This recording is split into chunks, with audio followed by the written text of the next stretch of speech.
ओस्तोशकोव रूस के दारुल हुकूमत मॉस्को से तकरीबन 350 किलोमीटर के फासले पर एक छोटा सा शहर है। बहुत खूबसूरत शहर है। शहर के एक तरफ एक खूबसूरत नदी बहती है।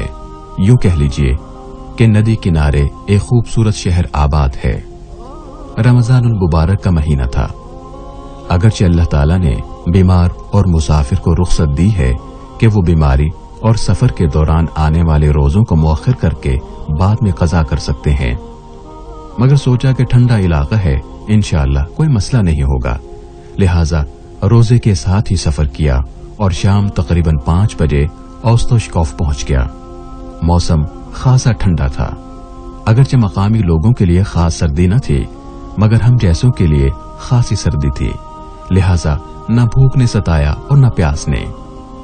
लेकिन एक मसला था कि उन दिनों में वहां गुरूब आफताब का वक्त रात 11:30 बजे था और गालिबन घंटे भर के बाद तुलू का वक्त था, यानी दिन का दौरानिया कोई 22 या 23 घंटे तक बढ़ चुका था। ये भी अल्लाह ताला की कुदरत की निशानियां हैं। जूं जूं वक्त बढ़ता गया, आसमान पे अजीब सहर अंगेज रोशनियां बिखरती गईं। उन दिनों में वहां मुकम्मल रात नहीं होती थी। बस यूं कह लीजिए कि जैसे फजर के बाद का समा होता है, ऐसे ही वहां रात थी। उन अय्याम को वहां व्हाइट नाइट्स यानी सफेद रातें कहते हैं। वाह परवरदिगार, तेरी मुसव्वरी के क्या कहने।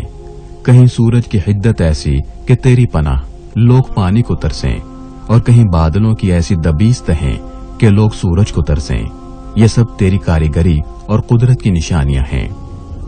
बाहर कैफ उस दयारे गैर में एक दिन एक बाजार में घूम रहा था। अजनबी शहर, अजनबी रास्ते। लोग मुझे ऐसे ही देखते जैसे हमारे यहाँ कोई गोरा आ जाए तो हम उसे हैरत से देखते हैं। रिस्क भी अल्लाह ताला ने कैसे बखेर रखा है। जो दाना हमारे नसीब में है वो हमें मिलकर ही रहेगा, चाहे कोह काफ की जरजमी ही क्यों न हो। बाहर कैफ उन्हीं अनजान राहों में चलते अचानक कानों में रस घोलती एक आवाज आती है, अस्सलामु अलैकुम। बेताबी से जो पीछे मुड़कर देखा तो 24-25 साल का एक गोरा चिट्टा नौजवान खड़ा है जो मुस्कुरा रहा है। मैं उसकी तरफ बढ़ा, उससे हाथ मिलाया और पूछा कि तुम मुसलमान हो? तो उसने जवाब दिया कि हाँ। यकीन मानिए कि वहम गुमान में भी न था कि इस दयारे गैर में इस तरह कोई मुसलमान भाई मिलेगा। करीब ही एक बेंच पड़ा था, हम दोनों वहां बैठ गए। उस नौजवान का नाम मोहम्मद मूसा था। चीचन था, मगर मॉस्को में रहता था। काम के सिलसिले में ओस्तोशकोव आया हुआ था। यूं उससे मुलाकात हो गई। मैंने अपना तारुफ भी करवाया कि पाकिस्तान से आया हूं। उससे बातचीत होती रही। मैंने उससे पूछा कि तुमने मुझे कैसे पहचाना? तो वो बोला, तुम्हारी दाढ़ी और लिबास से कि हो न हो ये मुसलमान है। अल्लाह ताला का शुक्र अदा किया कि परवरदिगार, अगर चेहरे पे दाढ़ी न होती तो मुमकिन न था कि वो मुझे पहचानता। हुलिया भी एक शनाख्त है। मोहम्मद मूसा दीन के बारे में ज्यादा नहीं जानता था।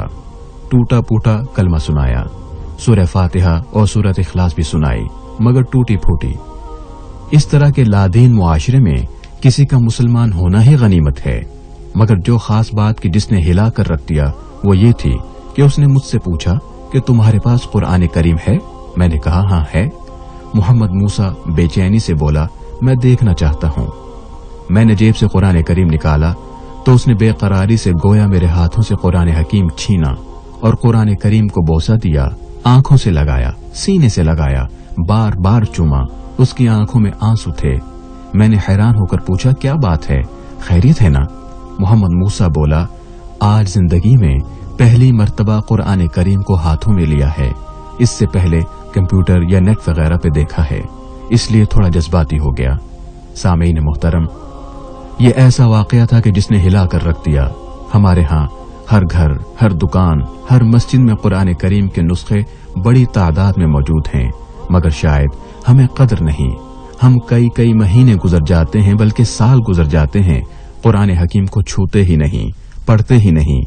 आइए अहद करें कि ऐ परवरदिगार, तेरा शुक्र है कि तूने हमें ऐसे इलाके, ऐसे वतन में पैदा फरमाया जहां हर सू तेरा नाम है, तेरा कलाम है। ऐ परवरदिगार, हमें कुरान से मोहब्बत अता फरमा, इसे पढ़ने, समझने और इस पर अमल करने की तौफीक अता फरमा। आमीन। व आखिरु दावाना अनिल हम्दुलिल्लाहि रब्बिल आलमीन।